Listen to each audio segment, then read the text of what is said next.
Ora, eu quero dizer para vocês que eu vi esse filme aqui ontem. Loucura de Amor. O que é isso? É a história de Joana Louca, a rainha que enlouqueceu de amor. Que ela ficou apaixonada pelo Felipe o Belo não gostava dela. E ele morreu mais cedo. E ficou por isso. Depois que o homem morreu, ela carregava o cadáver para baixo e para cima, porque ele não queria deixar. E falava para todo mundo, silêncio, que ele está dormindo, silêncio. Então ela ficou totalmente doida. E é essa personalidade que é o Chico Xavier. Está entendendo? Então é só para você saber. O filme é um melodrama espanholado, mas tem muito diálogo sem muita necessidade. Ele é um pouco enfadonho em certos trechos e não fala muito do processo. É pouca coisa que fala da loucura dela.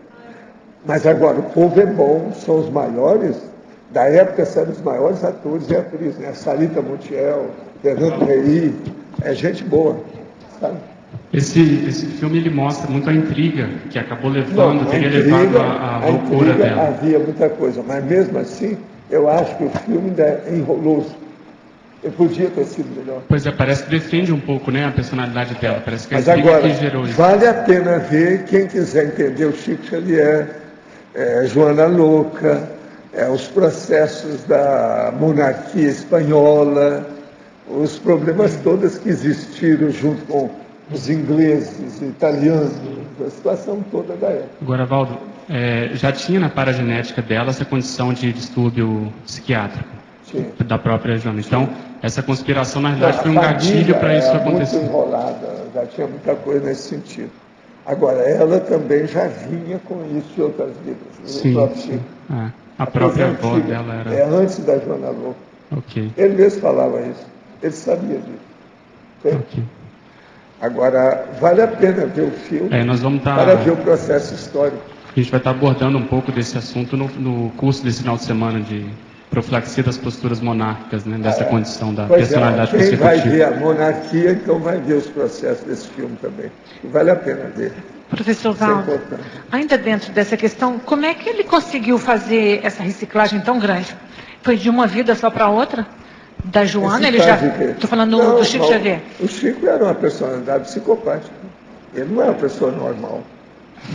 Outra coisa, ele foi internado, ele teve doido durante uma boa temporada. Foi nessa época que o Zéfiro sacudiu as coisas e segurou ele. Foi antes do Emmanuel chegar. Em 1927, por exemplo, ele estava doido. Mas então ele superou isso? Superou devido todo mundo estar ajudando, porque ele vinha de muito tempo, ele já fazia assistência antes. Uma pessoa doida faz assistência. Lembre-se, eu sempre falo daquela mulher que eu gostava demais dela na minha infância. E ela fazia uns biscoitos que era de morrer de gostosos. E eu não podia comer, porque minha mãe falava, ela é doida, já não sabe o que entrou nisso. Pode ter um veneno, uma coisa. Então, veja, a mulher fazia assistência para todo mundo. Cada biscoitão daquele tamanho assim, ó, tipo mineiro. E no filme mostra que ela fazia assistência também, né? Para as aias, para o povo próximo a ela.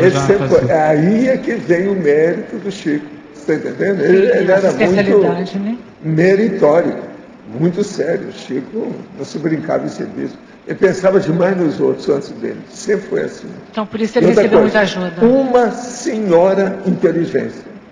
Uma das consciências mais inteligentes que eu já vi por aqui foi o Chico Xavier. Super inteligente. Mas veja, ele não tinha megafoco de alta expressão, de do quê? Tinha alguma alteração nele. O negócio dele jogar beijo, a figura de J. Cristo todo dia, na hora que vai sair, na hora que vai entrar. Umas loucuras. O negócio de não ter faca perto dele, nem gilete, nada. Ele não fazia barba por causa disso, porque tinha que cortar a barba. Então ele tinha que ter barbeiro a vida inteira. E outra coisa, ele todo humilde, aquele negócio de ser modesto, e tinha barbeiro particular, todo dia. Olha só, olha a monarquia. O chique. É o chique do Chico. Chique do Chico, né? Professor, tá certo. Professor, aqui no B. E a questão do macrosoma, o senhor comentou já. O macrosoma já foi uma bênção que segurou a barra dele, porque senão ele não teria aguentado. Teria só o negócio que deu no olho dele, a situação toda de ter perdido aquilo, o outro olho que estava pego, aquilo foi o macrosoma que segurou. E quais as características que o professor avaliou nele para dizer que ele tinha macrosoma? O problema todo é o seguinte, eu fiz pesquisa médica dentro do processo. Desde que eu conheci, ele pediu para examinar. Então, o que se passa? Ele era suprarrenálico. Ele era um cara pícnico, retaco, baixo e macroespâncnico. Quer dizer, ele tinha as vísceras todas grandes, os órgãos, tudo largo, grandão. Você está entendendo? Agora, isso é uma das características do macrosoma. É fazer levar a genética da família para aquela condição daquele corpo ficar suprarrenálico. Isso é o tipo suprarrenálico, é o pícnico, retaco. Uma outra coisa, o André, que era o irmão dele, filho da mesma mãe, do mesmo pai, era magrinho, igual eu, comprido, magro, não tinha nada a ver com aquilo. Ele era totalmente diferente. Agora, tinha uma irmã que era suprarrenálica também, que eu vi, que eu examinei. Você está entendendo? Então, isso aí deve ter sustentado o processo todo. Agora, eu tinha tanta confiança que eu falei com ele. Naquela ocasião, você pensa bem, isso foi em 1966. Ele tinha ainda 50 e poucos anos. Você está entendendo? Naquela ocasião. Eu virei para ele e falei assim, você vai viver mais do que o seu pai. Tenha confiança nisso. Seu pai morreu com 86 anos. Eu conheci o pai dele, lembro de tudo isso. Então, o que se passa? Ele morreu com 86 anos. O Chico morreu com 92. Tudo do jeito que eu tinha falado. E eu falei com ele, você vai viver porque você tem um macrosoma. Confia nisso. Ele não entendia nada disso. Ele nunca nem tocou nesse assunto, nada. Nunca falou nisso. Agora, ele me respeitava. Ele me respeitava devido ao Emmanuel. E devido às coisas, os fenômenos que ele viu comigo. Então, com isso, ele me respeitava. Ele admitia. Muita coisa ele mudou por causa disso. Foi por isso que ele foi para Uberaba. A hora que ele falou que ele queria sair de lá, eu falei assim, não, eu te tiro de Pedro Leopoldo e daqui perto de Belo Horizonte, porque o problema dele era com a família, os espíritas e os espíritas de Belo Horizonte. Então, se saísse de lá, é o que ele queria de qualquer maneira sair fora. Então, eu falei assim, eu te levo para Uberaba, porque Uberaba eu conheço. Vamos fazer um centro espírita, fazer um ambiente, eu crio um bairro lá para você. Eu falei isso para ele, nós fizemos um bairro. O bairro era o Jardim das Américas. O Jardim das Américas era um cara lá que tinha muito dinheiro, que era o dono daquilo, que era da mata do carrinho, mas eles fizeram lá para fazer um condomínio, vender as casas, aquele negócio, mas não vendeu nada, porque ninguém queria ficar lá, que era entre o aeroporto e a exposição de gado zebu. Então eu falei assim, não, eu vou lá. Aí eu fui ver quem é que era a corretora, era uma dona, que era filha de uma amiga minha, fui lá e comecei a comprar os terrenos, levei o poste para lá. Os primeiros postes eu gastei uma nota, nunca tinha pensado que poste custava tanto dinheiro naquela ocasião, aqueles postes enormes. Então eu comprei 9 postes, porque não deu para comprar mais o dinheiro que eu tinha. E levei, colocamos lá, até chegar no lugar onde é que eu comecei a fazer as casas. Hoje o bairro lá está assim, é casa demais, aquele não era o sonho do meu bairro.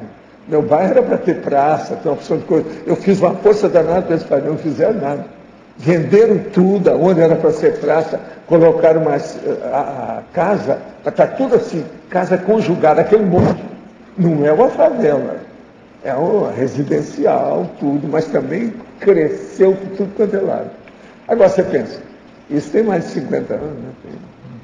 Na verdade, está caminhando para 60 anos.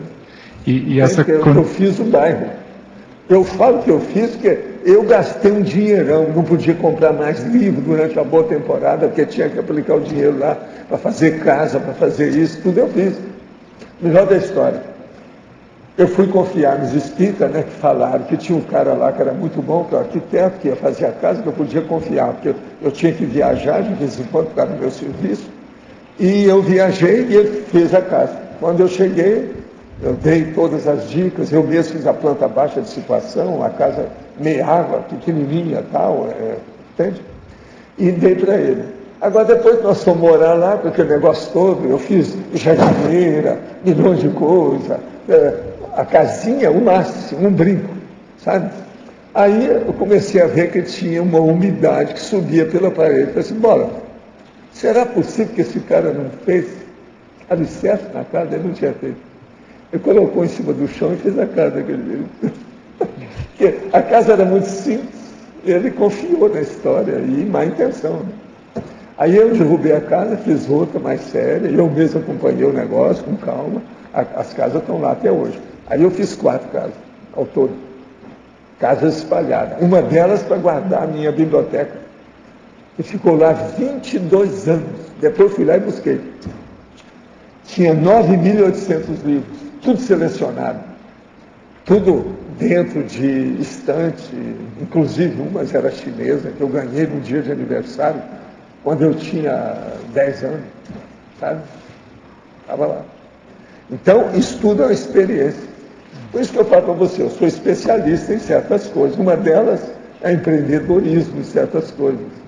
O nosso bairro aqui vai ficar muito melhor que o bairro do Jardim das Américas lá. Isso eu garanto. Valdo, e a condição de ele ser suprarrenal, então isso potencializava a questão energética e daí parapsíquica? Como é que é? Eu não entendi. A questão do Chico ser suprarrenal, né? O macrosoma dele é suprarrenal. O macrosoma dele é aquele tipo suprarrenal. Aquilo ia dar mais autodefesa, apesar dos processos dele ocular, etc. E durante uma boa temporada ele teve, eu mesmo aplicava remédio no outro olho, porque naquela fase estava difícil a situação dele, que aquilo podia passar para o outro olho, ele ia ficar cego. Ele só enxergava de um olho, entende? A vida inteira. Mas ele sobreviveu com o negócio todo. Agora, o que era bom no Chico, tinha uma coisa muito boa. A gente falava as coisas para ele, ele seguia. Ele raciocinava, via que tinha lógica, ele seguia. Então ele era um bom paciente dentro do processo, entende? Isso aí é muito sério.